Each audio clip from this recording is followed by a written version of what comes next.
নমস্কার, নিউজ 18 বাংলার ডিজিটাল পেজে আপনাদেরকে স্বাগত। আপনাদের সঙ্গে রয়েছি আমি আবির। আপনারা জানেন যে প্রথম দু দফার যে নির্বাচনী যে প্রক্রিয়া, সেই নির্বাচনী প্রক্রিয়া সম্পন্ন হয়ে গিয়েছে। এবার যে প্রক্রিয়া নিয়ে আলোচনা চলছে সেই প্রক্রিয়া হচ্ছে গোটাটাই গণনা কেন্দ্রিক।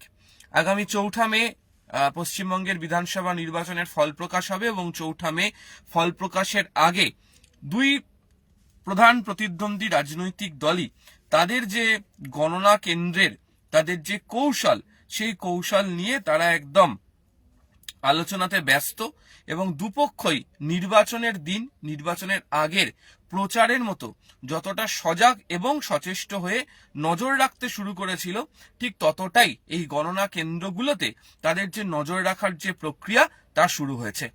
আপনারা জানেন যে প্রথম দফা নির্বাচনের পর তৃণমূল এবং বিজেপি উভয় পক্ষই বেশ কতকগুলি জায়গাতে স্ট্রং রুমের পরিকাঠামো নিয়ে অভিযোগ তোলে। বহু জায়গাতে ইভিএম মেশিন নিয়ে যাওয়ার সময় ভূমিকা, সেই ভূমিকা নিয়েও তারা প্রশ্ন তুলতে শুরু করে। যদিও নির্বাচন কমিশনের তরফ থেকে বলা হয় সমস্ত ধরনের কঠোর নজরদারি ব্যবস্থা চালু রাখা আছে, কোথাও কোনো ধরনের ফাঁক ফোকর নেই।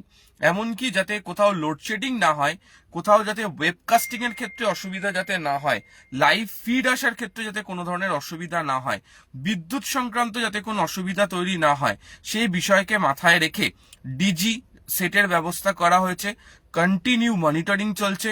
প্রায় প্রত্যেক ঘন্টায় মানুষজন, যারা নির্বাচন কমিশনের যারা আধিকারিকরা রয়েছেন, তারা ঘটনাস্থলে পৌঁছচ্ছেন, প্রত্যেক কটা কাউন্টিং সেন্টারকে তারা ভিজিট করছেন এবং গণনা কেন্দ্র নিয়ে যাতে কোনো ধরনের কোনো অভিযোগ না থাকে সে ব্যাপারে তারা সর্বোপরি সচেষ্ট হয়েছেন।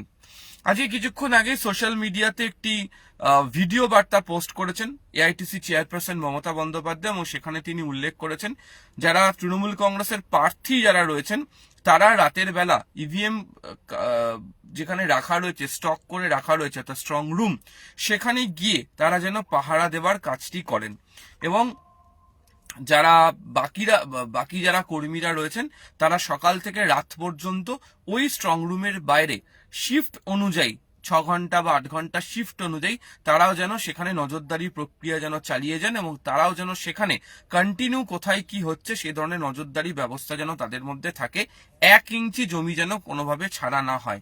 এবং তিনি উল্লেখ করেছেন এইটা বলে যে যারা প্রকৃতপক্ষে দলের কর্মী, যারা এই প্রক্রিয়া, ভোট গণনার ব্যবস্থা এই সম্পর্কে যথাযথভাবে অবহিত রয়েছেন তাদেরকে কাউন্টিং এজেন্ট হিসাবে রাখতে হবে এবং তারাই যেন গোটা বিষয়টি সম্পর্কে দেখাশোনা করে।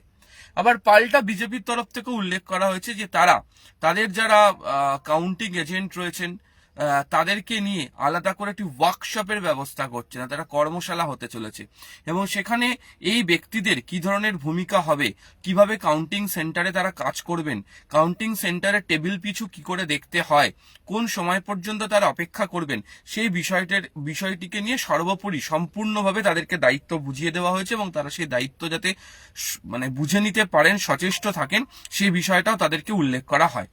বহু বিজেপি কর্মী অভিযোগ করেছেন যে 2021-এ কাউন্টিং সেন্টারে দায়িত্বে থাকা যে সমস্ত এজেন্টরা ছিলেন তারা যথাযথভাবে দায়িত্ব পালন করতে পারেননি। অনেকেই আগেভাগে কাউন্টিং সেন্টার ছেড়ে বেরিয়ে আসেন এবং সে কারণেই নাকি তাদের ফল খারাপ হয়। এবং আজকে তথাগত রায় কটাক্ষ করে বিজেপির দায়িত্বে থাকা সেই সময়কার এক নেতা, যাকে তিনি শিম্পাঞ্জির সাথে তুলনা করে উল্লেখ করেছেন যে কাউন্টিং সেন্টারে যথাযথভাবে নজর না দেওয়ার কারণে শুধু এক্সিট পোল দেখেই তাদের মধ্যে যে ভরসা তৈরি হয়ে গিয়েছিল তাতে সমস্যা তৈরি হয়। ওই নেতা তো দুপুরের আগেই পালিয়ে যান এবং বিজেপির ফল খারাপ হয়। অর্থাৎ বুঝতেই পারছেন তৃণমূল এবং বিজেপি উভয় পক্ষই এই মুহূর্তে কাউন্টিং সেন্টারের মধ্যে তাদের কি ভূমিকা পালন করা উচিত, কি নজরদারি রাখা উচিত সেই বিষয়কে নিয়ে তারা ইতিমধ্যেই সচেষ্ট হতে শুরু করেছে এবং যে কারণে তাদের দলের যারা নেতা কর্মীরা রয়েছেন তাদেরকে কি ভূমিকা পালন করতে হবে, কি দায়িত্ব নিতে হবে সেই প্রসঙ্গের কথাও বারবার ধরে তারা স্মরণ করিয়ে দিচ্ছেন। এই হচ্ছে পরিস্থিতি।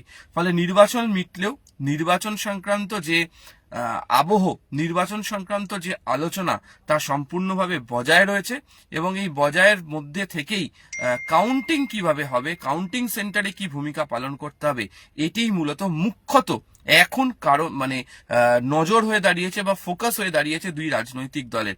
ফলে প্রার্থীরাও যাতে রাজ্যকে স্ট্রং রুম পাহারা দেন সেই নির্দেশ দিচ্ছেন মমতা বন্দ্যোপাধ্যায়। প্রয়োজনে তিনিও নিজের স্ট্রং রুমে যাবেন বলে উল্লেখ করেছেন। আর অন্যদিকে বিজেপির তরফ থেকেও কাউন্টিং এজেন্টদেরকে কর্মশালা করিয়ে 4 মে সকাল থেকে সন্ধ্যা পর্যন্ত গণনা প্রক্রিয়া যতক্ষণ না পর্যন্ত শেষ হচ্ছে কি ভূমিকা পালন করতে হবে সেই বিষয়েও স্মরণ করিয়ে দেওয়া হচ্ছে। আর অন্যান্য তথ্য এবং খবরের নজরে রাখুন নিউজ 18 বাংলা ডিজিটাল পেজ। আপাতত ধন্যবাদ।